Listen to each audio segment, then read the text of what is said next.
मित्रांनो इथं मी देवगावात आलेलो जे पुण्यामध्ये आहे. तिथं मस्त मूर्ती आहे गौतम बुद्धाची. ती मूर्ती बाबासाहेब आंबेडकरांनी स्थापित केलेली. इथं एक मूर्ती मला पहिली भेटली जी 25 डिसेंबर 1954 साली स्थापित केली. ही पहिली मूर्ती आहे. अजून 3 मूर्त्या आहेत जे अजून 2 मूर्त्या आहेत ते दुसऱ्या ठिकाणी आपण जाऊ कधीतरी. पण खूप छान बनवल्या तिथं मित्रांनो. ही नवीन सुरुवात केली बघा बनवायची.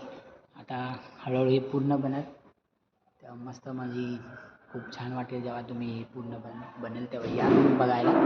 तसं मी आलो, मला पण खूप छान वाटलं आणि मूर्ती पाहून तो खूपच मस्त वाटलं. एकदम शांती भेटली.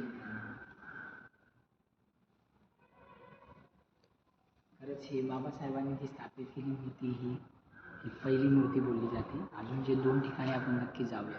खरंच मस्त वाटलं. चला भेटूया त्या मूर्तीकडे आपण कधीतरी जाऊया 2 जागी. सर्वांना जय भीम.